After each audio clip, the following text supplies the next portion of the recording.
If you don't learn these lessons now, the industry will teach you the hard way. After 5 years of working to be a music producer, there are some brutal lessons that changed not just my career, but my life. This video will save you years of pain and time. So lesson number 1 is that suffering is unavoidable. Everyone suffers, whether you're rich, poor, single, married, an entrepreneur, a musician, music producer, or employed. You're gonna suffer either way. But if you're gonna suffer for something, you might as well suffer for what you actually want. So a lot of people, the problem is they'll try to avoid suffering. Now they're suffering for the wrong thing. A lot of people don't know what to expect. There's really 3 different pains that come with building a business or trying to be a music producer. So the biggest problem is you can work for 5 years, 10 years, and still not reach your goals. And basically, the faster you can accept uncertainty, the easier it's gonna be. Because a lot of time, even me, when I'm sitting down to produce music or sitting down to record a video, the uncertainty is what stops us. Because we're like, we're putting all this effort in for nothing. The thing is, the truth about music production and business and things like this is it's not really uncertainty, it's just delayed gratification. When you put in the hours to build, when you first start, you're gonna see the progress down the line. But you're only gonna see that progress if you actually stay consistent. So what happens is a lot of people, they suffer and they quit because they're uncertain it's gonna work. Ironically, that uncertainty is what stops them from actually getting that result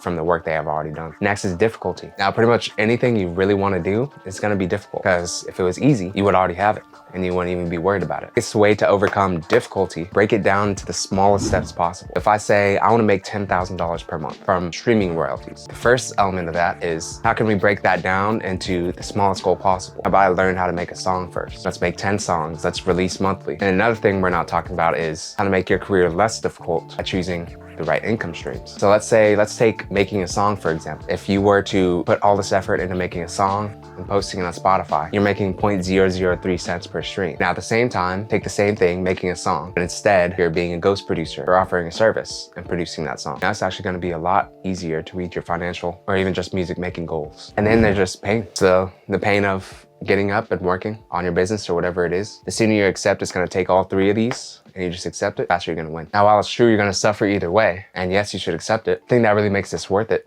and the way you're gonna get through this is understanding your why. When you try to take the easier route and you're suffering a little bit, it's gonna suck a lot more because you're basically suffering for nothing. Let's say your goal is music production, you know why you're doing it, and you have a clear goal. So in the end, it's actually gonna be worth it. Number 2, you can beat 99% of people by mastering 3 different pains. So we'll go to here. Number 1 thing that held me back in my career and holds so many different people back is the fear of failure. And not just the fear of failure, but the shame of failure. So when you first start making music, it's not gonna sound that great. And maybe you've even been producing for years and you're still almost ashamed of your music, or you're afraid that you're gonna fail. So instead of pursuing this, you do something completely different and now you're suffering for something you don't even want. The thing is, when you think of something like an engineer, they go to school for 4 years, they're not understanding the problem at first, and they take 4 whole years to learn it. But the problem is, there's no shame of failure when they're a student. So they can say, that's just how it is. I gotta take 4 years to learn. But at the end of the day, even for music production, it should be the same way. In the beginning, you're just a student, you're learning. There's no, you work for 2 years as a music producer and all of a sudden you feel like you failed. No, you're still a student, and you're pretty much always gonna be a student because there's always something to learn. And failure is the best teacher. Next is the boredom of repetition. So a lot of people get into music because it's exciting and it's fun. But if you take something like practicing piano every single day, 30 minutes, an hour, 4 hours, that repetition is boring.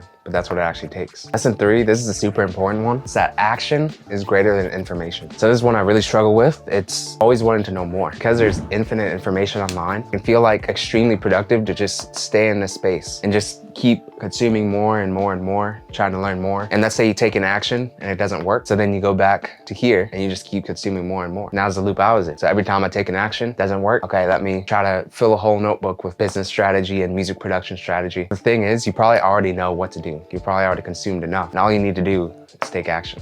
And that's gonna lead me to my next point, volume. So most people significantly underestimate how much it actually takes. It takes almost an extreme amount of repetition to get extremely good at something. And so when you're first starting, you think, okay, let me learn this thing. I've got the information, but then to actually learn it, to actually take the action, it might take hundreds of that action. So let's take making YouTube videos for an example. My first 100 videos were not that great. My next 100 were a little better. The 100 after that, Okay, now we're starting to get good. Now they're kind of watchable. And my next 100, they're gonna even be better. But a lot of people, they'll give up in the first 100 because they don't understand. They think it's a lack of information. They think, oh no, it's just too difficult. There's too much pain. It's uncertain. But in reality, they just haven't done enough volume. Volume pretty much solves all of these problems. Because if you're doing volume, now volume negates uncertainty. Because if I posted 400 videos, I know exactly what causes the viewer retention to drop in the first 30 seconds. Or let's say you made 100 songs, you study the analytics of exactly why people aren't liking that song, exactly what structure works. Now it's not as difficult because you've done it so many times. It's not as painful because you've done it hundreds of times. Most people have already given up because of all of this. And through that action is how you actually get the real info that you need. And the next lesson, this is a big one, it's proof. Now there's two ways that this can go.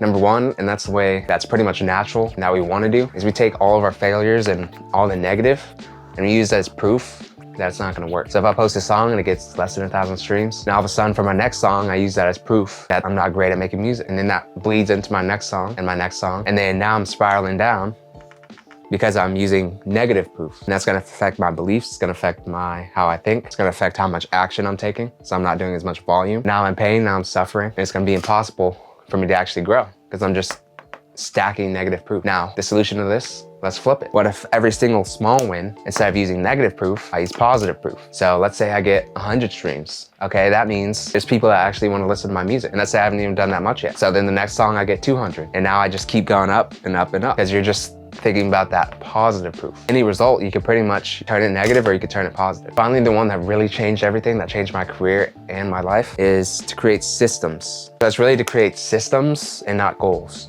So what's the difference? So a goal is external. It's gonna be saying 100,000 streams by the end of the year.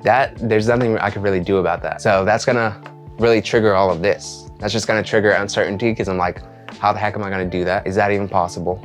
That's extremely difficult. I'm gonna be going through a lot of pain, a lot of failure. It's gonna take a lot of this, but I'm not gonna be able to do this because it's just a goal. Now, what if I make it a system? And instead I say, every day I'm gonna work on music for 2 hours. Every week, I'm gonna finish a rough song. Or every month, I'm gonna release a song. Once you have a system, all of a sudden, you get into this. If you just have a goal, it feels down all the way. A system is something that you can actually have and build on. So my system actually is to work 60 hours a week, everything combined. It's actually pretty simple. All I have to do is work 60 hours a week and do X, Y, Z, and I do that every single week. Goal might come or the goal might not come. And all I have to do if I don't reach the goal, I just change the system. And with info, a lot of the problem is actually that you're getting the wrong information. So what happens is one person tells you this, one person tells you that, and now you have all this information and you don't know what to do. So that's why I created the Modern Music Creator Academy. Instead of frantically searching online for info, you already have the info with the course. Now all you have to do is take action. You can do the volume, you can get proof that you're actually gonna win. And it's pretty much inevitable because you're gonna have the system to actually win and grow. So make sure you get that Modern Music Creator. If you really wanna change your life and career, you need to watch this video next, so I'll see you there.